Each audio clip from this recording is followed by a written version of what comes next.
Sore itu ketika merasa sudah puas berbincang dengan ibuku, aku pun menuruti perintah ayahku. Assalamualaikum, salamku kepada ibu dan ayahku. Rasa penasaran mengiringi langkahku. Apa yuk bisa kulakukan untuk menolong Pak Lainan, pikirku.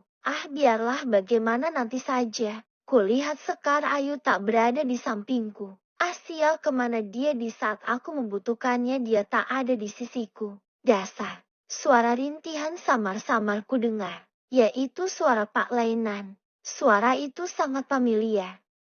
Permisi, assalamualaikum, sapaku tepat di hadapan pintu. Waalaikumsalam, serentak seisi rumah menjawab salamku. Oh Diva, masuk nak. Tanpa berpikir panjang aku langsung duduk. Kulihat Yanto temanku mendekatiku. Kemana saja kamu Div, baru sekarang kamu menjenguk ayahku ya? Tegurnya. Oh iya Yan, maaf, aku mengira ayahmu tak separah ini. Sakit apa beliau, yang tanyaku. Tunggu saja, nanti kau akan dipinta tolong oleh kakekku, jawab Yanto. Minumlah dulu Div, tak ada apa-apa di sini, cuma air putih saja. Tidak apa, terima kasih, ucapku. Tak lama ibu Yanto menghampiriku. Nak Diva, bisa ikut ibu? Oh, iya Bu. Segera aku mengikuti ibu Yanto yang berjalan menuju arah kamarnya. Kulihat di situ sudah ada Pak Lainan dan kakeknya Yanto, yang segera menyambut kedatangan. Duduklah Diva, kenapa kok murung, tegurnya. Tidak kek, aku sedikit gugup. Meskipun aku sudah kenal baik dengan kakek ini, aku kikuk dengan apa yang kuhadapi saat ini. Begini Diva, sengaja aku memanggilmu kemari. Kau lihatlah anakku yang terkapar lemah tak berdaya, ia sedang sakit parah nak. Sakit apa bapak kek, sahutku. Awalnya kakek menyangka dia sakit biasa nak. Namun setelah aku membawanya ke dokter, tak sedikit pun dokter menemukan sakit, seakan dia sehat-sehat saja. Hingga dokter pun hanya memberikan beberapa vitamin dan obat penenang saja nak. Aku hanya diam mendengarkan ucapan kakek ini. Sakitnya aneh nak, dia selalu teriak di tengah malam sambil memegang kepalanya. Aku tak tega melihat anakku seperti ini. Hingga aku tadi malam bermimpi didatangi sosok almarhum istriku. Ia mengatakan, segera jemputlah anak kita, ia tersesat tak bisa pulang. Hanya anak lelaki yang mengenal wanita Sekar Ayu yang mampu menolongnya. Dan itu dirimu anak yang mengetahui Sekar Ayu, ujar kakek sembari menatap sayu padaku. Aku kaget Mbak Petir, di siang hari. Bagaimana kakek tahu aku mengenal Sekar Ayu? Tanyaku sambil sesekali aku melirik ke samping. Aku tak ingin banyak orang yang tahu tentang Sekar Ayu. Yanto, jawab kakek. Dia cucuku yang teringat dirimu berkali-kali kau menyebut namanya ketika kalian di sungai. Benarkah begitu nak Diva? Tanya kakek seakan memaksaku berkata jujur. Iya kek, tapi dia tak kasat mata kek, hanya aku yang melihatnya. Ujarku gugup. Dengar nak, bukan kau saja yang bisa melihatnya, kakek pun bisa melihatnya. Aku tercengang menatap wajah kakek. Ya, kakek Yanto adalah kakek Jarwo. Beliau memang dituakan di desaku. Sedikit besarnya beliau paham tentang supranatural. Setidaknya kau bicarakan nak pada Sekar Ayu, tolonglah anak kakek. Bukan kakek tak mau menemui temanmu itu. Namun kakek tak sanggup berurusan dengan kerajaannya. Gila, gumamku, aku terbelit masalah ini, oh Tuhan. Nah, apa kau mendengarku, tanya kakek. Iya kek, aku mengerti, jawabku. Aku harus bagaimana kek? Aku bertanya lagi padanya, kau temui saja temanmu dan bicarakan maksud keinginanku dan kau akan tahu semuanya. Baik kek, singkatku, jawab kakek. Itu saja nak, kau boleh pulang atau kau mau main dengan cucuku mungkin? Sambil tersenyum ramah padaku, aku segera pamit meninggalkan kakek. Dan kulihat ada Ibu Yanto. Sekalian saja aku pamit, gumamku. Kok buru-buru nak, sapanya? Iya Bu, sudah sore, balasku. Ini nak, ada sedikit makanan untuk kau bawa pulang. Tak lupa ku ucapkan terima kasih pada Ibu Yanto. Dan bergegas keluar rumah sembari ku colek temanku ini. Ia segera mengantarku menuju pintu. Yan, kau ini apa-apaan kau bawa-bawa diriku? Dasar bego, ucapku kesal. Lihat kini aku. Belum sempat aku meneruskan berkata-kata, Yanto memotong pembicaraanku. Kau tega melihat ayahku sakit, Div? Bagaimana jika aku kehilangan ayahku? Kau tega. Iya. Aku terdiam mendengar ucapan temanku ini.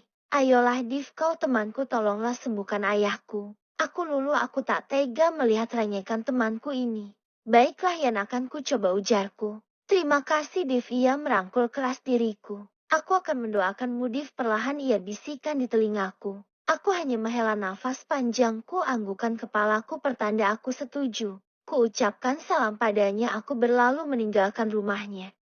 Dar, suara keras mengejutkanku. Allahu Akbar, ku ucapkan lafaz itu.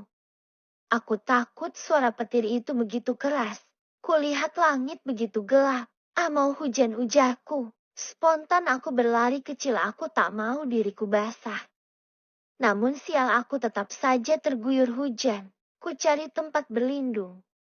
Kuarahkan pandanganku berharap aku menemukan pohon besar rindang atau apapun itu untuk berteduh dari hujan ini. Oh syukurlah, tak jauh di hadapanku aku melihat gubuk di sana. Segera ku berlari mendekatinya dan ya, aku aman. Meski tubuhku sudah kuyup, paling tidak aku tidak terus-terusan diguyur air hujan.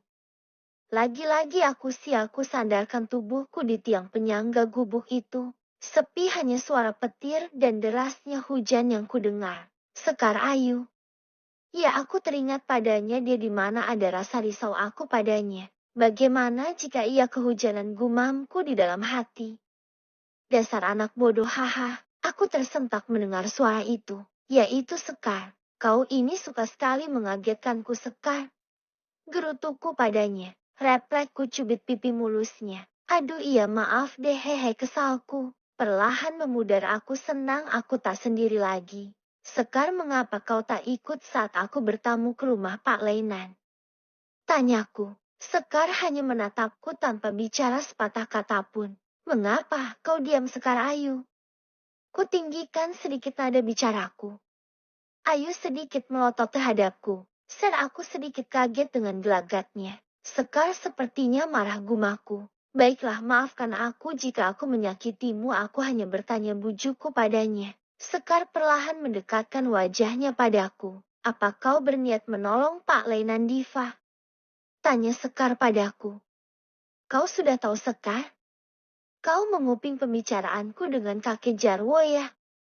Ha, bodoh, anak bodoh, aku ini jin Diva. Hal mudah bagiku mendengar pembicaraan kalian meski aku tak di sampingmu. Baik, baguslah Sekar. Sekarang apa kau mau menolongku? Ku pasang wajah memelasku. Tidak, jawab Sekar. Asal kau tahu Diva, Pak Lei begitu, karena ulahnya sendiri ai berani menghancurkan sebagian kerajaan ayahku, jelas Sekar meninggi. Diva terdiam, dia tak mengerti apa yang diucapkan Sekar. Apa yang sebenarnya terjadi, gerutu Diva dengan raut wajah heran. Aku berpikir sederhana untuk sikap Sekar saat ini. Ya mungkin dia sedang datang bulan, hahaha, pikirku. Bukankah ibuku pernah bilang perbawa wanita datang bulan sebagian egoisnya meninggi. Jin juga datang bulan. Ucapku dalam hati. Mungkin Sekar benar, aku bodoh untuk hal sepele saja, aku harus merenung sedalam ini, hehe. Kenapa kau tertawa, Diva? Tegas Sekar, yang membuat aku tersentak dalam lamunanku. Gak kok, ya sudah, hujannya sudah reda, ucapku padanya. Sambil ku sentuh sebelah pundaknya. Semoga sikapku ini sedikit membuat nyaman dirinya. Nanti jika sudah di rumah kita bicara lagi, pintaku. Hanya lirikan mata indahnya, tak sepatah kata pun dari bibirnya.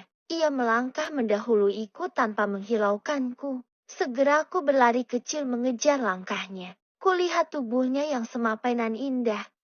Lekuk tubuhnya bak lekuk keris kerajaan yang tak sembarang orang bisa menyentuhnya. Seirama getaran bongkah pantatnya ya bulat padat. Meskipun aku masih remaja, ya mungkin perlahan aku dituntun oleh jiwa kelakianku hingga aku semakin tertarik pada temanku ini.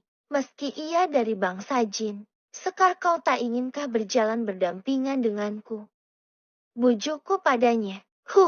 Hanya dengusan nafasnya yang kudengar mewakili jawaban dari pertanyaanku. Bicaralah Sekar, bukankah aku tak melukaimu tadi? Aku hanya bicara tentang maksud kakek Jarwo mengundangku.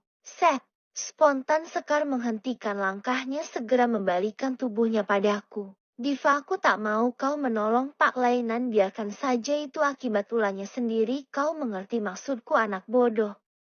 Gerutu Sekar, kau lebih cantik Sekar, ketika kau sedikit marah, haha candaku. Kau ini Diva, aku serius, dengarkan ucapanku Diva, ocehnya.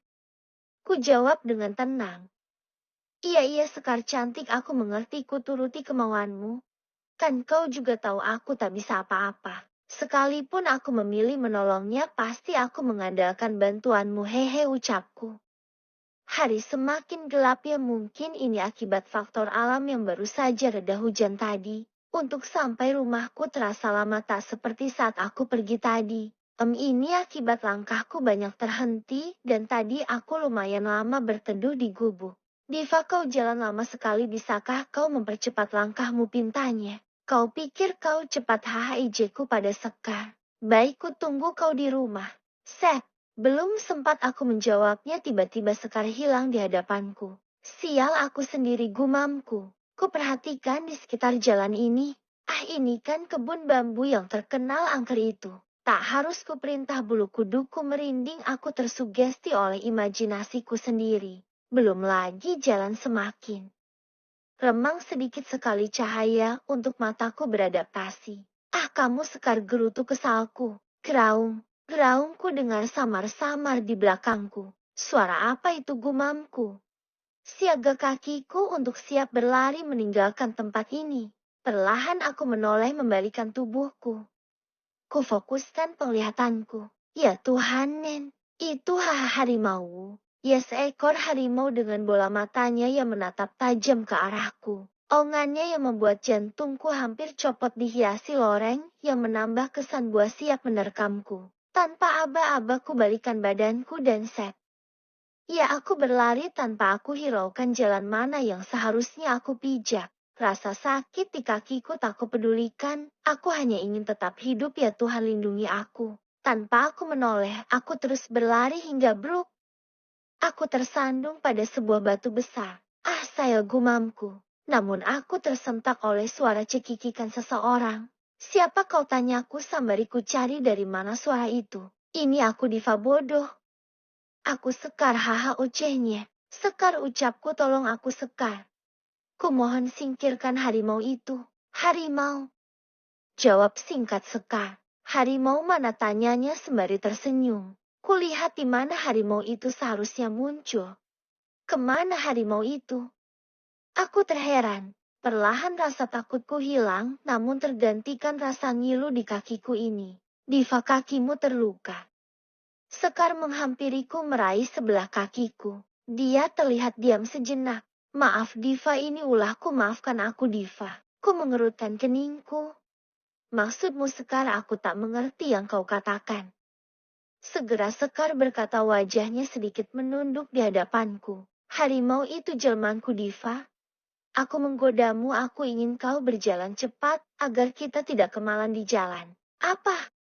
Bentakku pada Sekar, kau kelewatan Sekar. Kau hampir membuat aku mati ketakutan. Maaf Diva, aku menyesal.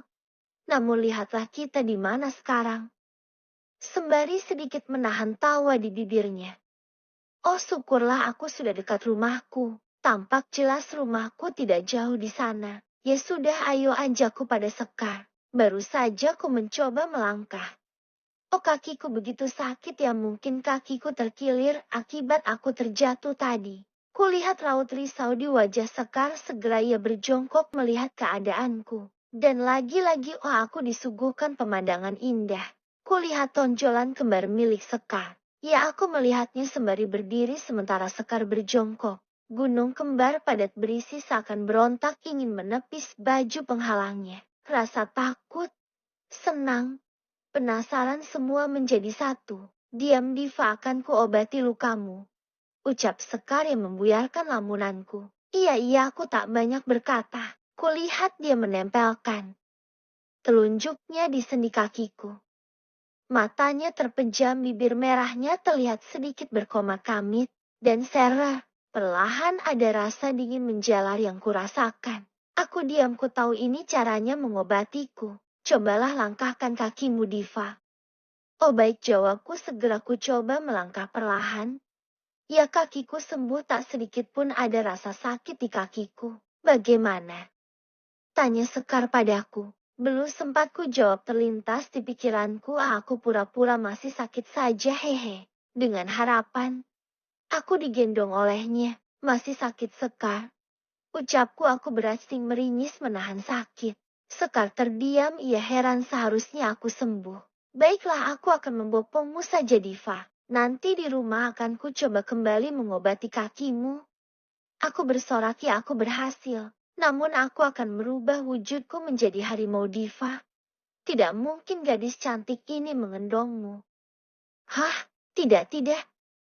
Ucapku. Tanpa rasa ragu aku berlari kencang menuju rumahku. Sekar yang melihat gelagaku bengong beberapa saat dan haha, ku dengar dia tak henti-hentinya menertawakanku. Kau ini, Diva, dasar anak bodoh, haha. Samar-samar ku dengar ocehannya. Aku sudah berada di halaman rumahku, dasar kau, Sekar, gerutuku. Lagi-lagi aku kalah langkah. Ku sandarkan tubuhku di sebuah tiang beranda rumahku, nafasku sedikit tersengal. Untuk saja aku tidak terjatuh, untuk kedua kalinya gumamku. Diva, kaukah itu, nak? Ku dengar suara ibuku menyapaku. Aku hanya tersenyum membalasnya. Kau kotor sekali, Diva. Apakah kau sengaja mengotori tubuhmu? Timpa ibuku dengan raut wajah sedikit heran.